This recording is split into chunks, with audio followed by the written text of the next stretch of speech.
Germany's war ended in basements, forests, prison cells, and anonymous graves. But the Reich did not end the way it had been built, on spectacle and certainty. It ended in missing bodies, burned paperwork, shattered radios, and men who understood that the last weapon they still controlled was confusion. The paradox is simple. The Third Reich created one of the most documented systems of power in modern history: files, ranks, orders, signatures, yet some of its most important figures slipped into the post-war world as rumors. In a war defined by industrial proof, serial numbers on rifles, tonnage on ships, production totals on factory ledgers, these disappearances left a different kind of wreckage. They left gaps. And in those gaps, conspiracy grew. Because a vanished leader does not merely evade capture, he corrodes certainty. He forces governments to keep files open, to divert investigators, to spend years chasing paper trails across ports and borders, through refugee camps and false passports, across continents where the war had never been fought, but where its fugitives arrived anyway. Before we go deeper into how this decision changed the war forever, make sure to subscribe for more history that actually happened. In the final months of 1945, the Allied victory did not immediately become Allied control. Europe was a landscape of displaced persons and broken infrastructure. Rail lines lay twisted, bridges were cratered, fuel was scarce, communications were unreliable. Millions moved without documents, or with documents that meant nothing. In that environment, a man did not need a ship hidden in fog to vanish. He needed only a new name, a forged stamp, a sympathetic clerk, and a few hours' head start. The Nazis understood bureaucratic systems because they had built one. Their leaders had spent years turning identity into a weapon: papers, passes, categories, lists. When the Reich collapsed, that same understanding could be inverted. A forged identity could become armor, not for a tank, but for a man. The materials were cheap: ink, rubber stamps, paper stock, but the effect was strategic. It created friction in a world already overloaded with chaos. Not every senior Nazi vanished. Many died in ways that were brutally confirmed, their bodies becoming evidence. Joseph Goebbels, the propaganda minister who had engineered perception as a tool of war, ended in the ruins of Berlin. With the Soviet artillery closing in, the bunker became the Reich in miniature: concrete, stale air, electric lights, and the last of the cyanide capsules. Goebbels and his wife died on 1st May 1945 after their 6 children were killed in the bunker. Their deaths were part of the collapse's mechanics, an attempt to deny the victors the spectacle of capture. The Reich that had promised permanence ended by erasing its own future. Heinrich Himmler, the architect of the SS apparatus, tried a different route. He did not die in a bunker under bombardment. He tried to move through the wreckage as a fugitive, disguised, relying on the hope that the post-war disorder would swallow him. But the system that hunted him had its own steel and procedure: checkpoints, interrogations, the steady logic of military custody. On 23 May 1945, after being arrested by British forces, Himmler killed himself with cyanide. The poison was small, efficient, and designed for exactly this final use: a capsule that could fit in a tooth cavity, a last mechanism to control the moment of death. Hermann Göring, the Luftwaffe chief and once Hitler's designated successor, lived long enough to face the industrial machinery of justice at Nuremberg.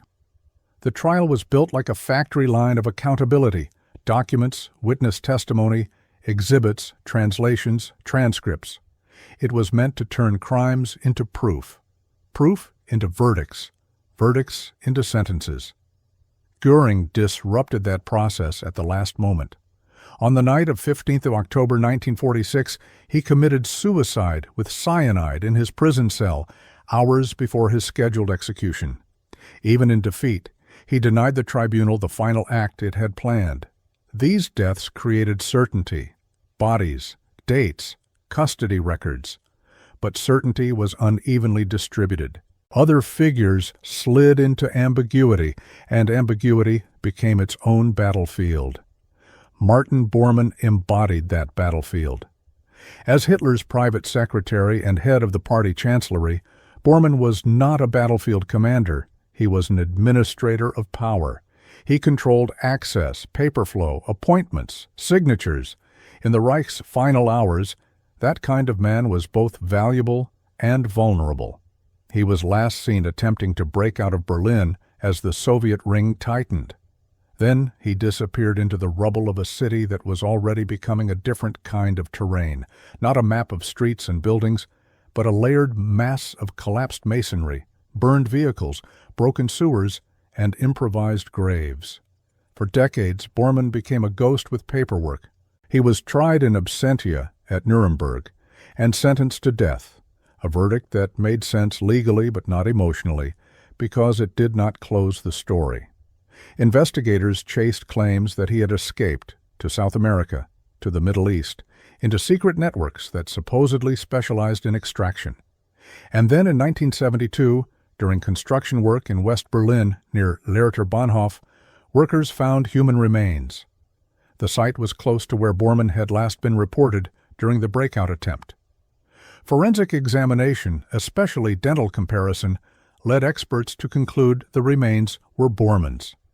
In 1998, DNA testing reinforced that identification, tightening the chain of evidence that had been missing for half a century.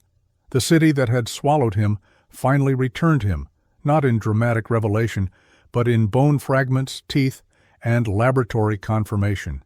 Bormann's case shows the mechanics of vanishing in the modern era. A disappearance is not only flight, it can also be the absence of recovery. In a city turned to crushed concrete and ash, bodies could be buried without markers, moved by shelling, or reduced to scattered evidence. A missing man could be dead and still function politically as a living rumor. But some disappearances were not ultimately solved by bones in the ground. Some remained open files. Heinrich Müller, the head of the Gestapo, is the most important senior Nazi whose fate is still unresolved in a definitive forensic sense. His role was not symbolic, it was operational.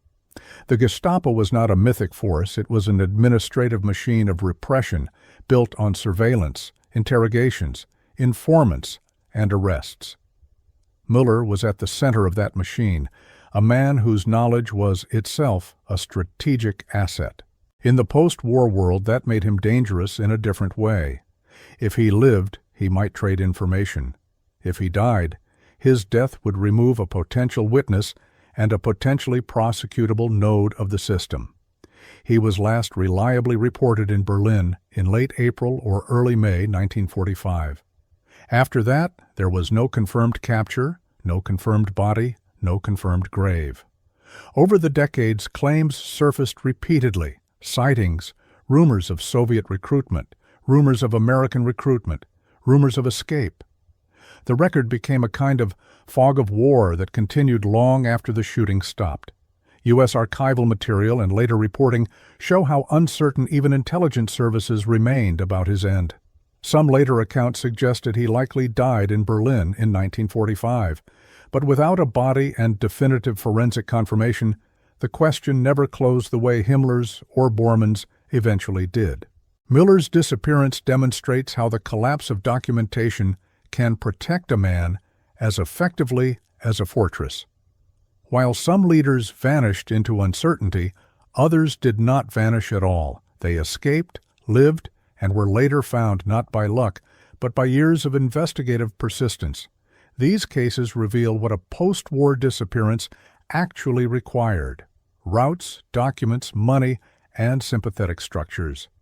The escape pathways became known as rat lines, a term that suggests quick movement through tight spaces, a human cargo slipping through the seams of a new order. The reality was less cinematic and more bureaucratic: forged identity papers, transit through Italy and other nodes, refugee flows, ship manifests, and the slow work of states deciding whom they would shelter, ignore, or prosecute. Popular culture later condensed this into the idea of a single master network, often labeled Odessa. Historians and archival research have shown that while Nazi escape assistance existed, it was not necessarily a single centralized organization controlling everything. It was often a broader, messier web of routes and facilitators. The myth persisted because the effect, men escaping, was real, even if the mechanism was not a single hidden headquarters with a master ledger. In Argentina, the post-war political environment became part of the story. The country's role as a destination for some fugitives was not an accident of geography. It was shaped by immigration policies, politics, and the practical reality that distance itself can function like armor. The Atlantic crossing did what a bunker could not. It placed an ocean between the fugitive and the investigators. This was the world in which Adolf Eichmann lived for years under an assumed identity, until the machinery of pursuit caught up. Eichmann's importance was not that he was a battlefield commander. His role was logistical: deportation schedules, transport coordination, the administrative channeling of human beings into a killing system. That is why his capture resonated. It demonstrated that the post-war world could still reach into exile and pull a man back into accountability. Israeli agents captured Eichmann in Argentina on 11 May 1960. His trial in Jerusalem in 1961 put bureaucratic genocide on display as a system of forms, signatures, trains, and timetables. He was convicted and later executed in 1962. The story is not driven by mystery but by the long arc of evidence catching a man who had tried to dissolve into anonymity. Joseph Mengele, the Auschwitz physician, followed another path: evasion until death. His case shows the grim arithmetic of time. If a fugitive remains hidden long enough, biology can defeat justice. Mengele died in 1979 in Brazil. In 1985, remains believed to be his were exhumed, and in the early 1990s, DNA and genetic testing reinforced identification, closing the question of whether he had died decades earlier or was still moving under another name. The end came not through arrest, but through forensic reconstruction, the post-war world using laboratories to do what it could not do with handcuffs. Klaus Barbie's case shows something else: the interaction between Cold War politics and delayed prosecution. Barbie, the Gestapo chief in Lyon, lived for decades after the war before being arrested and extradited. His trial in France in 1987, ending with a life sentence, illustrated how long it could take for post-war systems, political, legal, diplomatic, to align enough to bring a case into a courtroom. Justice became a delayed process, burdened by new geopolitical priorities, but not entirely erased. Some men lived openly in places that refused extradition. Walter Rauff, associated with the development of mobile gas vans, lived in Chile for years. Extradition efforts failed, and he died in 1984. Here the vanishing was not a magic trick. It was a geopolitical fact. A man can remain out of reach if the state that holds him will not release him. Distance is not the only protection. Sovereignty is. Alois Brunner's story shows how disappearance can persist even when investigators are close. Brunner, tied to deportations and known as an aide to Eichmann, was long reported to have found refuge in Syria. Later reporting, including a French investigation cited by major outlets, suggested he died in Damascus in 2001, though for many years uncertainty lingered and accounts differed. It was another case where the world did not lack rumors. It lacked the clean finality of custody records and remains verified under transparent conditions. Aribert Heim, a concentration camp doctor, became another emblem of uncertainty. Reports in 2009 suggested he had died in Egypt in 1992, later supported by a German court's confirmation reported in 2012. Yet debate and doubt persisted among investigators and Nazi hunters for years. The pattern repeats. The modern world is capable of tracking a man across decades, but it still struggles to produce closure when evidence is indirect, when jurisdictions are uncooperative, and when time has degraded the trail. All of these cases, confirmed deaths, uncertain fates, late captures, connect to the same underlying reality.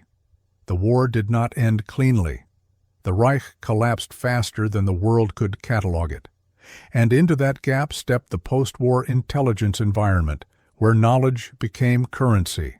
The Allies did not only hunt Nazis, they also recruited them. This was not a rumor. It was policy. Operation Paperclip brought more than 1,600 German scientists, engineers, and technicians to the United States, folding wartime expertise into post-war technological competition. The work touched missiles, aerodynamics, jet and rocket propulsion, fields where Germany had invested heavily, often with brutal labor systems behind the factories. In the emerging Cold War, the same industrial knowledge that had built weapons for Hitler was reclassified as an asset against the Soviet Union. The moral record did not disappear, but it was sometimes subordinated to strategic urgency. The result was another kind of vanishing, not the disappearance of a body, but the repositioning of a biography. Parallel to Paperclip, West Germany's intelligence architecture was shaped by the Gehlen Organization, established under U.S. occupation authorities in 1946, built around Reinhard Gehlen's former Eastern Front intelligence apparatus. It became part of the infrastructure of Cold War spying. This is not the same as saying that every vanished Nazi became an intelligence asset. But it explains why post-war investigations often collided with secrecy, classification, and competing priorities. The files that could have closed cases were sometimes locked away, and in that locked space, uncertainty lived longer. The Nuremberg trials were meant to be the counterweight to disappearance. They were designed as the industrial opposite of secrecy, a public record, a documented verdict, a fixed sentence. The tribunal convicted 19 of the defendants and acquitted 3, with 12 death sentences delivered, even though Göring avoided the gallows by suicide. The point was not vengeance. It was documentation, turning the Nazi state's own obsession with records into the mechanism of its exposure. But Nuremberg could not cover everyone, and it could not erase the physics of 1945. In the Reich's collapse, the physical world itself became an accomplice to disappearance. A bombed-out city is not only a symbol, it is a machine that destroys evidence. Fire consumes paper, water ruins ink, buildings collapse onto bodies. Identification becomes guesswork unless teeth and bone survive intact enough for later science to speak. In that sense, the vanished leaders did not all vanish in the same way. Some vanished because they were dead and unrecovered. Some vanished because they escaped along real routes using forged documents. Some vanished because politics protected them. Some vanished because the world chose other priorities. And some, like Heinrich Miller, remain a question because the final proof never arrived in the form history prefers, a body with a confirmed name. The emotional weight of this story does not come from imagined scenes or invented last stands. It comes from the contrast between scale and closure. The Reich left behind mountains of evidence of what it did to millions of people. Yet for decades, the world still had to ask whether specific men had been found, whether they had been punished, whether they had simply died in private somewhere beyond reach. In the aftermath of mechanized murder, even a single missing perpetrator could feel like a crack in the foundation of accountability. And when closure finally arrived, it often arrived without drama. A construction trench in Berlin, a set of teeth compared to old dental records, a DNA sequence run through a lab decades after the war, a case file stamped and archived. Not the spectacle of a chase, but the quiet reality that time, science, and documentation can sometimes do what armies cannot.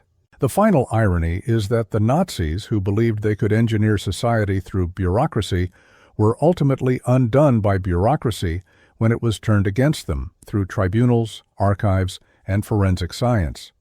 Yet the same collapse they caused created the conditions for some of their leaders to slip away, at least long enough to poison certainty for a generation. Please don't forget to like, share, and subscribe.